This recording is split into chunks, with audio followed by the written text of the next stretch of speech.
دوست عزیز، خدا کنه خوب و سلامت باشید. امروز یک غذای مزه‌دار دیگر رو برای شما با آموزش می‌گذارم. خدا کنه از ویدیو خوشتون بیاد. اگر ویدیو خوشتون آمد لایک و پسندتون فرض کنید. یوتیوب من را سابسکرایب کنید تا ویدیوهای آشپزی برای شما نمایش داده شود. خب دوستان عزیز، کچالو را خرد می‌کنیم ریزه ریزه.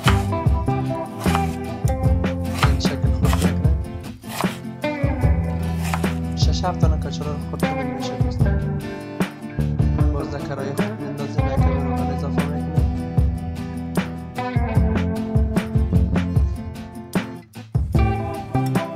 بعد از این کچالو رو مثل چسبوری ریزه میکنیم دوستان. در کراهی اضافه میکنیم. اضافه کردیم دوستان، یک بغل راش شور میدیم. درست همش در کراهی اضافه شود و درست شود. بعد از او یک 5 دقیقه میمونیم سرخ شود. سرخوش رو میبرداریم، چسبای ما سکنیم که چون سرخ شده. باید یک شور میکنیم دوستان. خب دوستان یک کمی گوشت اضافه میکنیم، روزه میکنیم سرش. 150 گرم کافی است دوستان. یا خود میکنیم، ریزه میکنیم. دوستان یک غذا بسیار آسان است دیگه. شما در خانه از این غذاها تصادف دوستان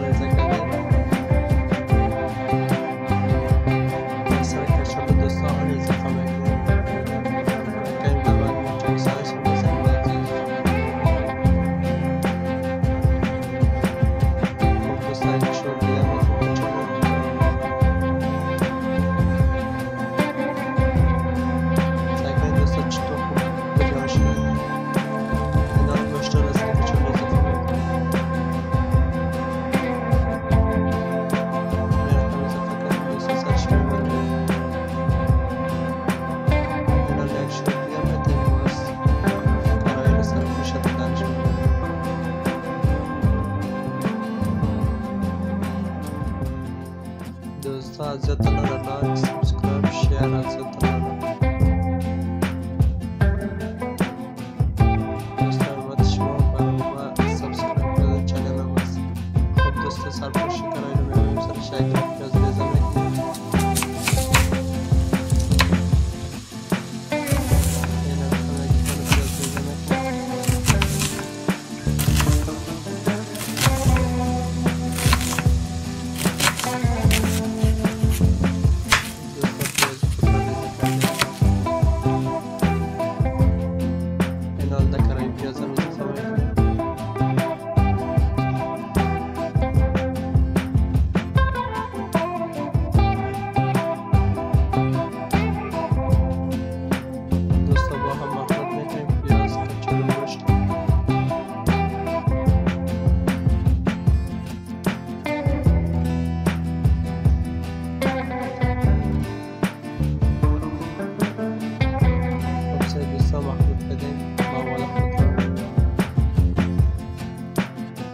غذای ما تقریبا آماده شده رئیس دوستان. جایتان خالی دوست عزیز، خوب مزه‌دار معلوم میشه. کمی سیر از ماشین میندازیم، اضافه میکنیم در کراهی تا که غذای ما خوشمزه